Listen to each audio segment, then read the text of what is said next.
You're listening to the Swap Society podcast, and I'm your host, Nicole Robertson.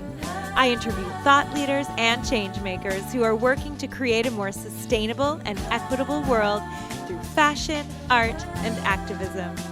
Join us for a dose of climate optimism as we envision a brighter future. Hey everyone, welcome to the Swap Society podcast. Today I'm so excited to talk with Shannon Lohr. She's the founder of Factory45. Welcome to the show. Thank you so much for having me, Nicole. So where are you talking to us from today, and where are you from originally? I am talking to you from Carlsbad, California, right in between San Diego and Los Angeles. I am originally an East Coaster from the Boston area. Okay, very cool. And tell us about your business and how you became interested in sustainable fashion. Sure. So I run Factory45, which is the online business school that takes sustainable fashion brands from idea to launch. And I got my start in the sustainable fashion industry back in 2010. I was starting a sustainable fashion brand. It was a whirlwind first project experience in entrepreneurship, but we ended up, my co-founder and I at the time, launching the highest funded fashion project in Kickstarter history. It was featured in the New York Times, the Wall Street Journal. It was this just really cool first entrepreneurial project, but it made me realize that it should be easier to start brands that are sustainably and ethically made from the beginning.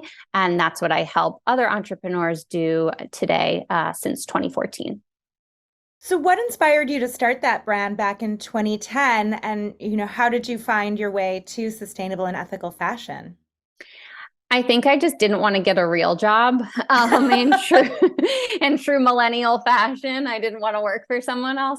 No, I was graduating from college. I had spent 2 years traveling and bartending my way around the world. I had graduated in the peak of the 2008 financial crisis. So it was kind of like, all right, I'm going to go travel and, delay the real world since nobody's hiring right now anyway. But that led me to meeting my eventual co-founder. And I think, it was really like we just wanted to keep traveling and create a business where we would have some freedom of time and what we could do. And so what happened was we designed one garment that could be thrown in a backpack, taken with you on your travels. It was for aspiring minimalists and female travelers like ourselves. And it could be worn 30 different ways. And so that was the brand that we ended up launching at the end of 2011. Very cool. And do you still have that brand in addition to Factory45? So I sold my portion of the business to my co-founder and went on to start Factory45. That was in between like 2013, 2014. Got it. So what were some of the challenges that you faced, starting a sustainable and ethical fashion brand, but not having that as your background? Obviously, this is a whole new kind of phase of the fashion industry anyway. What were some of the challenges that you faced? Well, I was a journalism major in college, so I did not have any sort of fashion background. I would say the closest fashion experience I had was being a fast fashion, like bargain bin junkie. That's what I kind of described myself in college. I would go to H&M or Forever 21 on a Friday, wear a dress that night and throw it into the back of my closet and never wear it again. So I was very much a part of the fast fashion problem, which is, all of these trends that are churned out every week to make you feel out of trend after a week. So I didn't know anything about the sustainable fashion industry until I started researching what it would take to create my own product. And I quickly learned about the environmental impact that the fashion industry has on the planet, as well as the vast human rights issues that are associated with the people who make our clothing.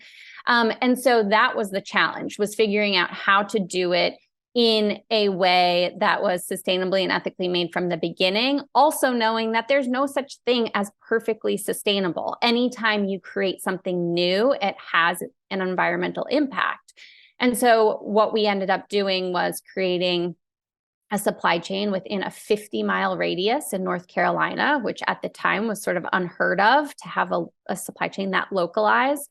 We used all natural fibers. We had, the natural wood buttons, the organic cotton drawstrings, all of the elements of what we considered to be sustainable, and also working closely with a factory that paid its workers a fair and living wage.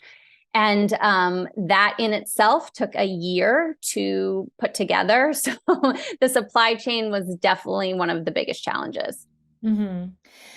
And now you help brands or people that are looking to start their own brands through this journey. It seems like, from my perspective, that there should be a lot more options today than there were 12 years ago. Mm-hmm. Would you agree that setting up a sustainable and ethical supply chain is much easier than a decade ago?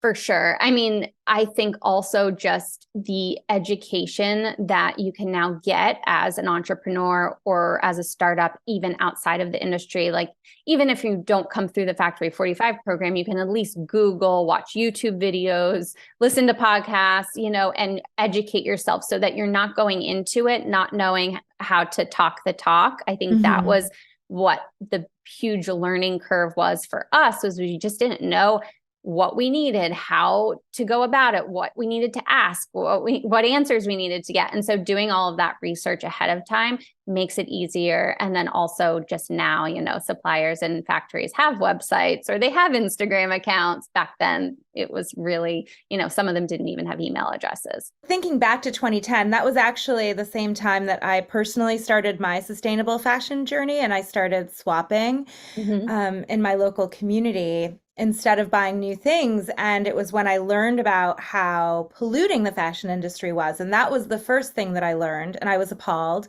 And then, of course, I started learning about the human rights abuses. And that's obviously also extremely appalling, and even more so. And so I think that back then, when I think about what was available to me as a consumer who was just looking for better choices, there really wasn't very much back then. And really, the only way that you could be more sustainable for the most part was to buy secondhand, thrift or swap. And of course, to your point, there is a carbon footprint associated with making anything new. But, sometimes people do want something new. I don't think that pushing for people to consider secondhand more and more is going to eliminate the desire that people have for new, even though we need to slow our consumption. And for me, I love that I can buy ethically made underwear now, Yeah. made from sustainably grown cotton. And that is something that I think has really changed so much. But from your experience and your background and kind of your niche and where you are, what do you think the biggest changes have been in the industry over the past decade or so? I'm excited about the new fabrics coming out that can use, let's say, an old t-shirt, break down that t-shirt, and then be respun into new thread that then can be knitted into new fabric.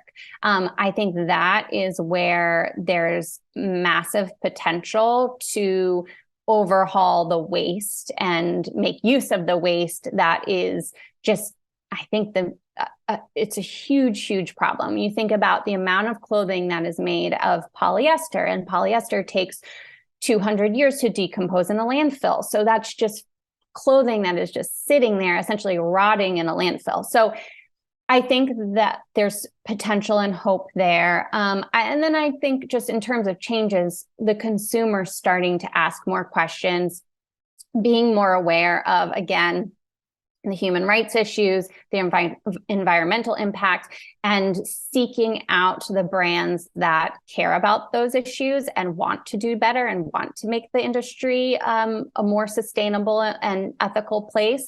So I think the consumer shift has been significant as well, especially, back in 2010 when I was starting, you wouldn't even use the words sustainable and fashion together, right? It was like an oxymoron. So now I think at least the most mainstream consumers have at least heard of it and know what it means. And, one of the things, and, this is a concern for, I think, everyone across the board, whether you're a consumer or you're a brand or somewhere in the Mhm. middle, the higher cost attached to sustainable fashion can be a big issue. What are you seeing around that? Is it becoming more affordable because it's growing, or is it still pretty expensive to manufacture in this way? It depends on the brand. It's all about economy of scale. So if you can get your units up to, your production orders up to thousands and thousands of units, then your cost per unit comes down and then your retail price can come down. But when you think about the smaller or independent, indie, like those fashion brands really who are startups or early stage, then it's going to be more expensive because their production orders just aren't in the thousands of units yet. So I always say, if you're trying to create a more sustainable wardrobe, secondhand, of course, is an amazing way to go. But if you're looking at investing in some sustainable fashion pieces, look at it as exactly that, an investment. So look for pieces that are going to be trendless. They're not going to go out of style, seasonless. You can wear them all year round, and high quality so that they're going to last for years and years to come. And then your cost per wear goes down, which essentially means that it's, in the long run, maybe not that expensive. I think that's a really important thing to think about, because absolutely, if you buy something cheap and wear it once or maybe twice and then you toss it, how cheap is it really if you do that every week or every month and you're constantly buying new? And so I think that that's a really good perspective to have, to think about that cost per wear. Because I know that I have things in my closet that I've worn so many times that, I don't even know. I mean, I wouldn't even know where to begin, how to calculate this like tiny amount of money that it actually cost me to wear that garment over and over again. And I think that, for people that like trends, it's okay if you have a few things still even that are trendy. I don't think that this kind of more minimalist or, sustainable fashion mentality has to mean, oh, well, you have to wear a hemp sack No. and an oatmeal tone, and Mm-hmm. you can still be fashionable. You can still have some trendy pieces, but I think one of the biggest issues still is the problem of overconsumption in our culture, and this idea that we have to constantly buy something new. How did you overcome that personally? I know that you mentioned that you were a fast fashion shopper and you were Mm-hmm. always buying new things and chasing the trends. Was it something that happened gradually, or did you kind of just cut cold turkey and stop that habit? What was your journey like? I'm trying to think about how it happened. I think about even like, in college or even before, I always said, oh, I could never be a vegetarian. Like, I just love meat too much. That could never happen. And then I became a vegetarian about the same time where I started to learn about, you learn about the environmental impact of meat. Well, the same for fashion. So I think it was very much kind of a lifestyle change that happened gradually. And so, and for me, it started with, I was starting a fashion brand. I didn't have any money. I was bartending, I just graduated college. I was off, my parents weren't supporting me. So I didn't have a lot of money to even invest in sustainable fashion. So for me, it started with secondhand clothing, and, was lucky to live in places like Austin and Boulder, where they have great thrift stores.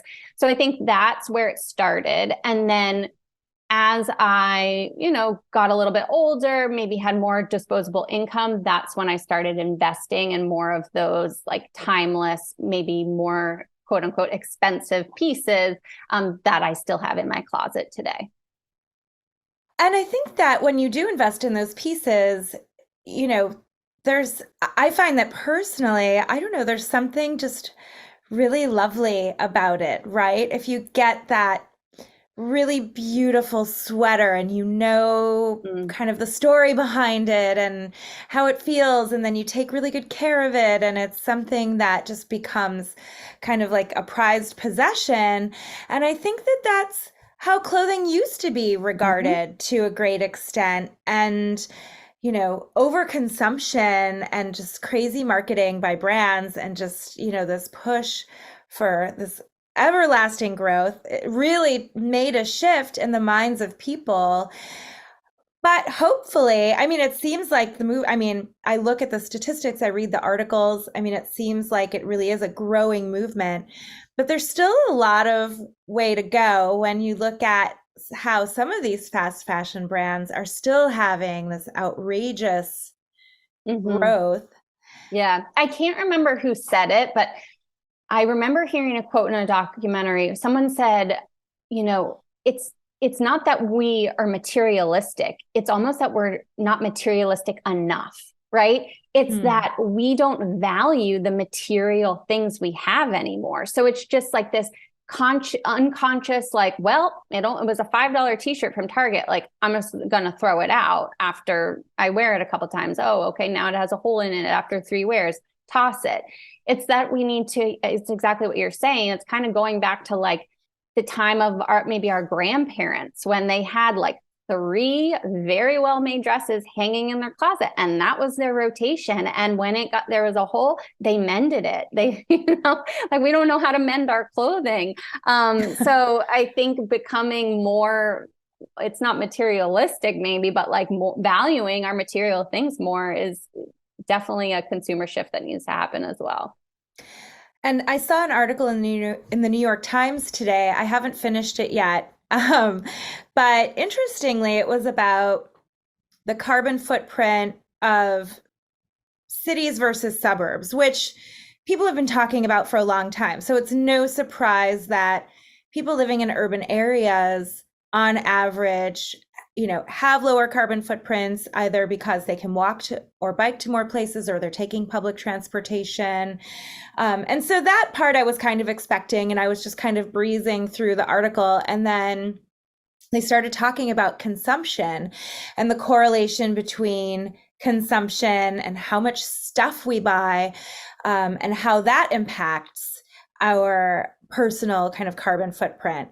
And I think that that was really exciting. I kind of perked up for a second. I'll finish reading it later, but um, you don't often see that being mentioned. Mm-hmm. People talk about, oh, get solar panels or choose, vote to support cleaner energy and get away from Take coal, and take shorter showers. yeah, drive an electric car, and all of the, Yeah. eat less meat. I mean, all of these Mm-hmm. things add up, but I feel like our culture is so geared towards consumption that it's rare that you see Mm-hmm. a major publication talking about the tie between our individual consumption and our impact on the world. And so I think that that little bit got me excited, where it was like, oh, this is becoming a broader conversation out there in the world. And granted, you know for anyone who's listening, yes, we all have our own individual footprint. We are not exclusively responsible for solving the climate crisis through what we do or do not purchase. There are a lot of companies that are big polluters, but our individual choices do really make a difference. And so if we buy a little less or buy a little more secondhand, or just kind of shift the way that we buy, I think that there's so much power there.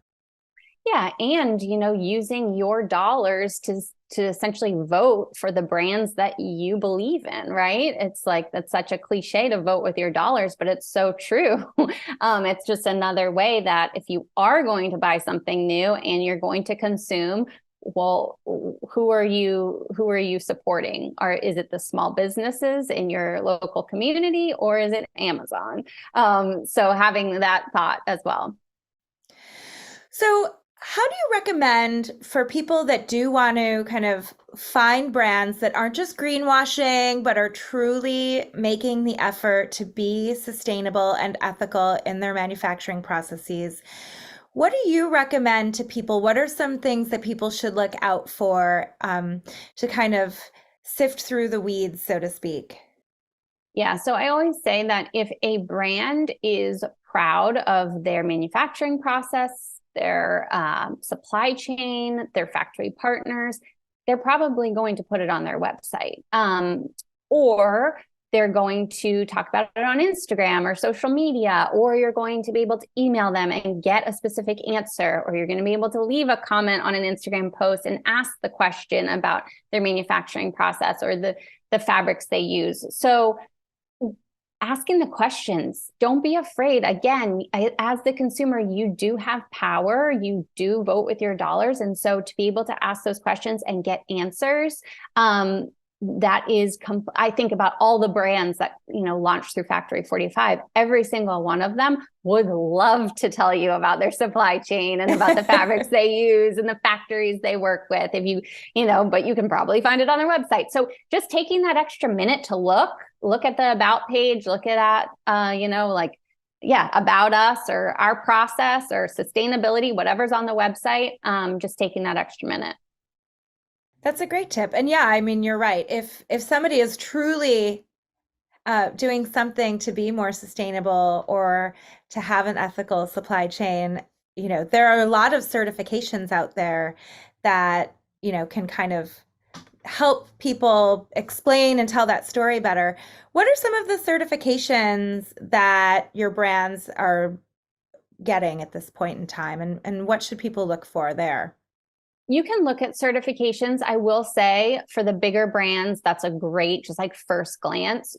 For the smaller brands, not all of them are going to be certified because it often costs money to get that certification, and they're not at that stage yet where it makes sense to invest in that certification, even though they may have all the things they would need. So if you want to dive a little bit deeper, you can also just go to the product page, like where the product description is, and by law you have to say what will be on the care label. So fiber content,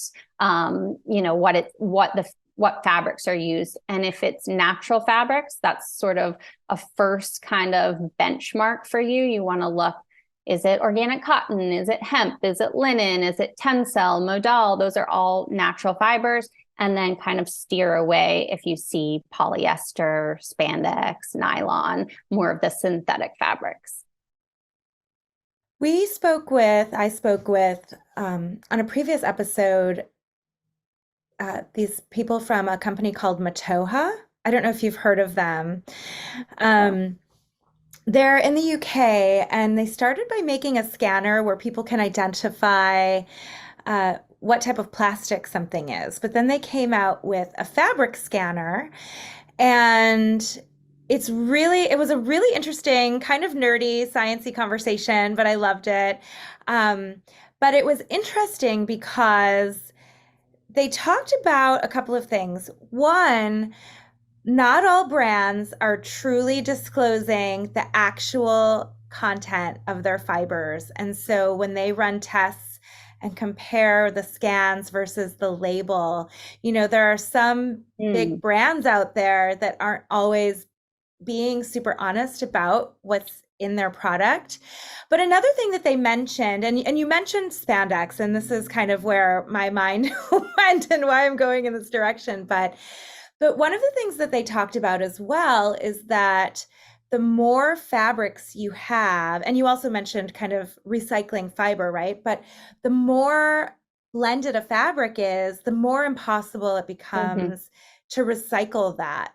So some chemical recycling seems to be on the horizon. We're not really there yet, but where some things could be separated. But apparently there's a part of the industry that is pushing to encourage brands to not have more than 2 fibers in a garment. Yeah. And I thought that was really interesting to kind of learn about as well. And also this idea that the more blended it is, it's less recyclable, down the road. And I think that that's so interesting to kind of think about as well, because some products have, 5 or 6 things in one thing. Sorry. Yeah, this is actually something we talk a lot about in Factory 45. When you think about, in the beginning of the program, we talk about sustainability and what it means, but we also talk about end life, right? So like, what's the end life of your garment? When you're planning out your supply chain and you're planning out all the materials,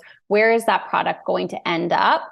And we actually have one of our Factory 45 mentors. She talks about this a lot because all of her brand is 100% hemp.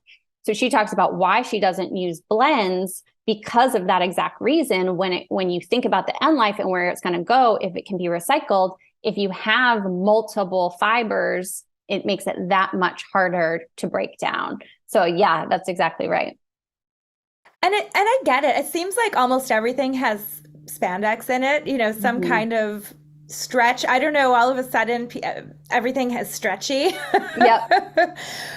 But I do think that, moving away from that, I think is an important step as well, because that kind of that end of life phase, even if something gets worn a million times because it's being recirculated through secondhand, the secondhand world, or you just wear it a lot of times, it's like, what do you do with it ultimately when you're done with it? Mm-hmm. And so that's great that your brands are thinking about those things. It's really exciting, and I'm excited to also learn more about some of those brands. It sounds like there's some really cool new sustainable fashion talent coming up. Yeah. I didn't know if you were going to say something else. I didn't want to cut you off, but I will say, if you are interested in learning about some of these brands, we have an ethical fashion marketplace called Market45. So anyone who's listening can check some of those brands out there. That's so great. So I love a good fashion love story. Do you have a favorite piece in your closet, and what do you love about it? I have 3 sweaters from Veta, which is a Factory 45 graduate. She launched in 2015 or 2016. It's VETTA. And the sweaters are they are timeless. They're like heirloom pieces that I would pass on to my daughter when she grows up. They are so well made, all sustainably made, ethically made, and of course, very close to my heart because it's one of the brands that launched through Factory 45. That sounds great. And what's inspiring you these days? What's inspiring me? Oh, do I even have time to be inspired? I have a 7-month-old. No. I think having my kids, like I have a 5-year-old and a 7-month-old, and that's sort of what pushes me, because we are in a climate crisis. Like there's no parsing words on that. So I think just trying to teach, we went to a beach cleanup last week, and we picked up plastic off the beach in Carlsbad, and just starting to talk to them about, consumption again, and why you're not going to maybe get as many Christmas toys as your friend did, just things like that. I think educating from an early age. Of course, you don't, there's a whole the parenting philosophy around all of that. But I do think you can start having the conversations, and they inspire me to just do my small part too, so that, they have a planet for my grandkids to grow up on. I have 2 kids as well. They're a little bit older. They're 6 and 9, but I absolutely have a lot of conversations like that with them, especially now that they're getting older, about not buying things that we don't need, or not getting that cheap plastic toy. It looks really fun. It looks like you really want that right now, but it's just going to wind up in the trash. And I want to buy you things that are going to last longer and that you're going to be able to enjoy for a longer amount of time. And sometimes it's really hard. It is. And you also start to think oh, it's the same for me. I'm like, no, we're not going to get that plastic toy. But then am I just going to raise a 25-year-old who's just going to want all the plastic, because his mom didn't give him any plastic. I know it's funny to think about. I think about that with sugar. It's like, well, we let them eat some, but not a lot, because and It's then a we sometimes food. yeah, Yeah. it's like once in a while you can have a little bit, but it's Yeah. not good for your body. Uh-huh. I Oh, it's know, I so know. hard. It's so hard. I know. And now, yeah, all of the normal things that are hard as parents, but now we're thinking about all of these extra things that our parents definitely weren't thinking about. Right. And so it is, yeah, I mean, I think that raising awareness with kids is really important. And even my 9-year-old, when we were talking to him about gifts for the holidays that are coming up, he told my husband, I really don't need anything, Daddy. Wow, you Yeah. won. And You I won. was like, wow. But of course he wants some stuff. So he's going to get some stuff. And Yeah. they also know that they get secondhand stuff Hmm. mostly. It's rare that we buy something brand new, but we talk about it with them and we Yeah. explain it to them. And I think that, you know, we talk about ethics. Hmm. I've told them about, actually this summer I had a conversation with them about why it's important to buy fair trade chocolate. Hmm. And that really stuck with them. And now they're like, is that fair trade chocolate? They want to know. They're like, is Yeah. that fair trade? Does that have the fair trade symbol on it? I mean, it may seem over the top to some people, but it really, it matters. And especially when you can put like the human element or the face to whatever the issue is, I think that's where the kids can kind of connect with caring about it.